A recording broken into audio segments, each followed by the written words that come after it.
Assalamualaikum warahmatullahi wabarakatuh. Kami dari kelompok 5 yang beranggotakan Oktavia Wahyutami, Putri Rahayu, Stania Vanita, Sylvia Nur Febrianasari, dan Siska Hana Pertiwi akan mempresentasikan materi dari kelompok 5 yaitu pasar valuta asing. Perkenalkan, nama saya Siska Hana Pertiwi. Saya akan menyampaikan mengenai teori Purchasing Power Parity. Purchasing Power Parity atau biasa disebut PP itu merupakan teori klasik ekonomi internasional. PP sendiri itu merupakan teori keuangan internasional untuk mengetahui hubungan inflasi dengan nilai tukar secara kuantitatif. Bentuk PP sendiri itu ada dua, yang pertama secara absolut dan relatif. PP itu menyatakan nilai tukar akan menyesuaikan dari waktu ke waktu untuk menggambarkan selisih inflasi antar dua negara. Nah, sehingga akan diketahui daya beli konsumen dalam pembelian produk asing. Sama ketika diukur dengan mata uang yang sama. Nah, bentuk PP yang pertama itu secara absolut. Itu merupakan kurs ekuivalen terhadap rasio tingkat harga antara dua negara. Nah, sedangkan secara relatifnya PP menyatakan bahwa persentase perubahan kurs sama dengan persentase perubahan tingkat harga antar dua negara. Kurs akan seimbang dalam menyesuaikan perubahan tingkat harga antar dua negara sehingga akan diperoleh keseimbangan daya beli. Nah, dalam penentuan apakah PP ini terpenuhi ataupun tidak, itu bisa terlihat ketika teori PP itu dikatakan tidak terpenuhi dan diketahui jika dua negara memiliki perbedaan pertumbuhan produktivitas tenaga kerja. Nah, maka secara normal memiliki tingkat inflasi yang berbeda. PP itu sebagai fenomena jangka pendek, tetapi tidak menutup kemungkinan terpenuhi dalam jangka panjang. Kurs jangka pendek itu tergantung pada kebijakan moneter, kondisi politik, dan ekspektasi masyarakat. Nah, sedangkan dalam jangka panjang, kurs itu tergantung harga barang relatif antar dua negara. Jadi, PP ini ada keterkaitannya antara inflasi dan kurs pada suatu negara.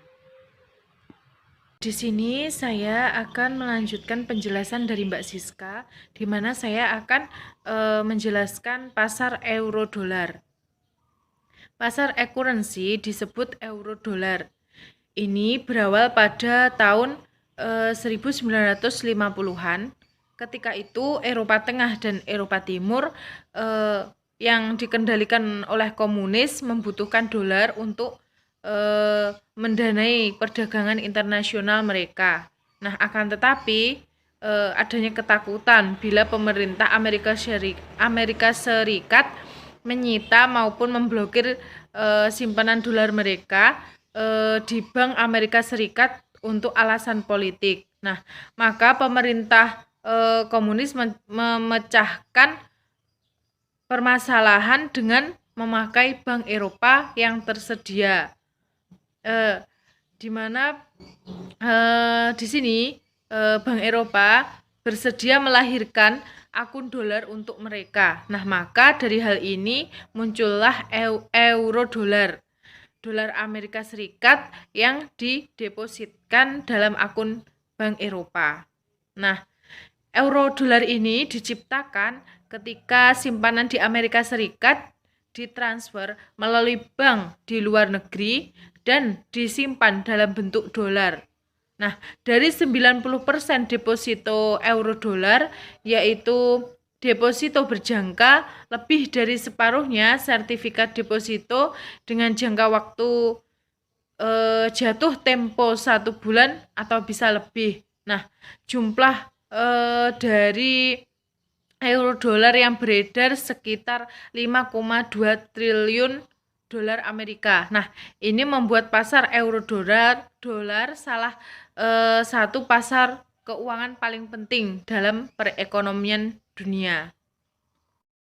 Adapun juga yaitu definisi dari euro dolar. Nah, definisi dari euro dolar yaitu penyimpanan mata uang Amerika di luar Amerika. Ini biasanya dilakukan perusahaan lokal Amerika ataupun perusahaan asing lainnya. Nah, contoh dari pasar euro dolar yaitu adanya transaksi perusahaan minyak di Rusia di mana mengekspor minyak ke Amerika. Nah, ini berarti sudah melakukan euro dolar deposit. Selanjutnya akan dijelaskan oleh Mbak Sania Feranita. Selanjutnya adalah saya akan menjelaskan tentang kurs berubah-ubah atau kurs mengambang. Kurs mengambang ini dalam bahasa asingnya disebut dengan floating exchange rate system. Sistem kurs mengambang adalah sistem di mana kurs suatu mata uang dengan mata uang yang lain ditentukan secara bebas oleh tarik-menarik dari permintaan dan penawaran oleh kekuatan pasar. Kurs mengambang ini memiliki kekurangan dan kelebihan sehingga menyebabkan banyak ekonom memiliki pro dan kontra antara setuju atau tidaknya dengan kurs mengambang. Sejumlah ekonom berpendapat bahwa terdapat masalah atau kekurangan terkait dengan sistem kurs mengambang, yakni antara lain yang pertama, kurs mengambang memberikan situasi ketidakstabilan dan ketidakpastian. Dan yang kedua, sistem kurs mengambang dengan segala ketidakpastiannya membuat mustahil bagi eksportir dan importir untuk memastikan harga yang harus mereka bayar atau terima dalam valuta asing, yang akan memiliki efek peredam bagi perdagangan luar negeri. Dan yang ketiga adalah sistem kurs mengambang memberi bias inflasi pada ekonomi, karena ketika mata uang terdepresiasi karena defisit pembayaran, impor menjadi lebih mahal dan dengan demikian membangkitkan spiral inflasi. Sedangkan ekonom yang setuju dengan kelebihan adanya sistem kurs mengambang berpendapat bahwa kelebihannya antara lain yang pertama, stabilisasi otomatis, yakni variasi otomatis dalam nilai tukar sesuai dengan variasi dalam posisi neraca pembayaran dan cenderung mengembalikan neraca pembayaran ke keseimbangan. Yang kedua, tiadanya krisis. Karena pemerintah tidak perlu mendevaluasi mata uangnya karena sudah diserahkan kepada mekanisme pasar yang berlaku. Yang ketiga, cadangan devisa tidak perlu besar. Karena semakin berkurang kebutuhan untuk mempertahankan cadangan devisa dalam jumlah besar untuk mempertahankan nilai mata uang cadangan devisa yang digunakan untuk hal lain. Yang keempat adalah fleksibilitas. Karena ada banyak kebebasan dan manajemen mudah bagi perdagangan jika menggunakan kurs mengambang. Yang kelima adalah jumlah uang yang beredar cenderung mudah untuk dikendalikan. Kurs mengambang tersendiri dibagi menjadi 3 sistem, yakni sistem mengambang terkendali, kurs mengambang bebas, dan kurs terkait. Pembahasan selanjutnya yaitu optimum currency area atau batas moneter optimum bersama saya Octavia Wahyu Utami. Jadi menurut Krugman tahun 2000, area mata uang optimum adalah keseluruhan wilayah atau negara yang saling terkait erat melalui perdagangan barang dan jasa serta oleh perpindahan produksi. Teori ini pertama kali dikembangkan oleh Mandel pada tahun 1961, kemudian dikembangkan kembali oleh MC Kinnan dan juga Kinnan. Nah, menurut Mandel sendiri pada tahun 1961 bahwa ia mengungkapkan bahwa sekelompok negara yang memperoleh manfaat yang lebih besar dengan cara melepas penggunaan mata uang sendiri dan menggunakan nilai mata uang lain atau bisa dikatakan menerapkan rezim nilai tukar tetap inilah yang disebut dengan area OCA ini. Kemudian pada tahun 1963 MC Kinnan mengembangkan teori dari Mandel ini dengan menambahkan ide keterbukaan ekonomi. Selanjutnya yaitu argumen dari Kinnan tahun 1969 yaitu negara yang memiliki struktur produksi yang serupa merupakan kandidat potensial untuk menerapkan sistem OCA. Nah, jadi dapat disimpulkan bahwa OCA adalah kondisi yang mana suatu area ini menetapkan atau menggunakan mata uang yang sama dalam sistem moneter yang sama pula. Ada beberapa keuntungan dari diterapkannya OCA ini. Yang pertama yaitu meningkatkan persaingan dan potensi yang baik bagi pelaku pasar yang berasal dari suatu kelompok negara, dari suatu negara maupun pelaku pasar di luar kedua kelompok tersebut. Persaingan antar pelaku pasar ini diharapkan mampu mendorong harga barang dan jasa yang sama ini lebih rendah, serta meningkatkan aneka kualitas dan pilihan yang semakin banyak bagi kawasan yang terintegrasi. Kemudian juga diharapkan mampu mendorong pertumbuhan ekonomi yang berujung pada kesejahteraan di seluruh kawasan. Nah, semakin tinggi tingkat integritas ekonomi negara yang tergabung, maka keuntungan efisiensi moneter yang diperoleh juga akan semakin besar, seperti pada kurva GG berikut ini. Di sini terlihat bahwa garis vertikal ini menunjukkan manfaat efisiensi moneter untuk negara yang tergabung. Kemudian yang horizontal ini adalah derajat integritas ekonomi negara yang tergabung dan wilayah nilai tukar.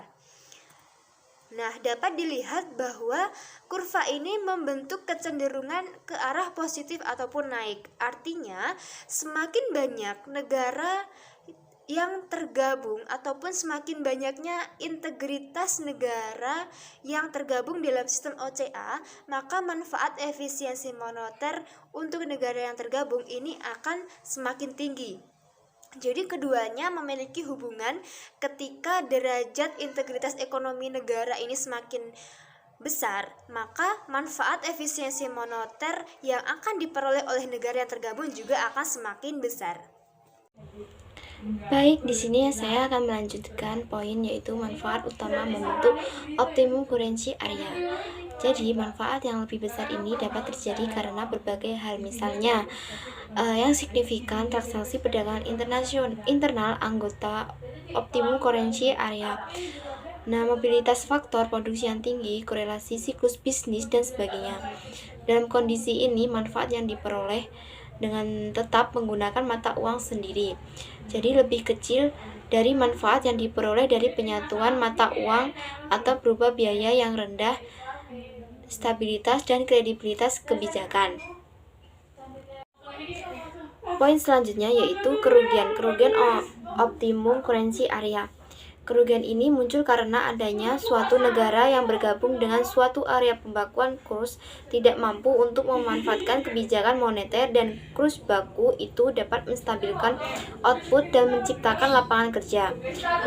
Apabila suatu negara membakukan nilai tukar atas mata uang, maka negara itu akan lebih sulit melakukan tindakan stabilisasi. Karena dalam situasi ini, kebijakan moneter sama sekali tidak mempunyai kekuatan untuk mempengaruhi output domestik. Kerugian ini dalam penerapannya optimum currency area yaitu hilangnya kedaulatan negara atas kebijakan moneter.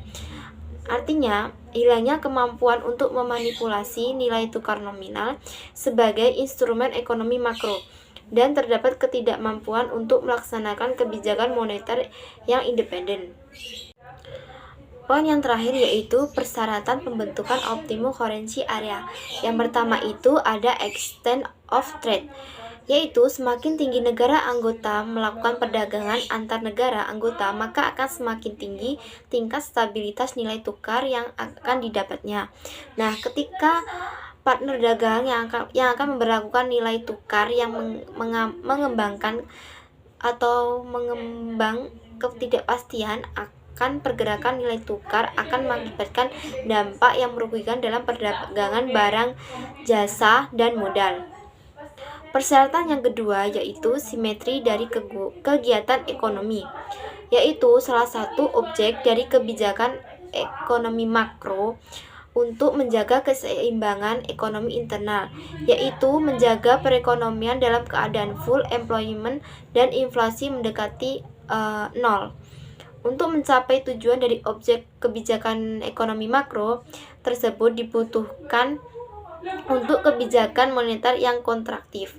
Karena apa? Karena negara yang tergabung dalam monetary union kehilangan kebebasan dalam menentukan kebijakan moneter, sehingga negara yang berbagi dinamika perekonomiannya merupakan kandidat potensial untuk membentuk monetary union.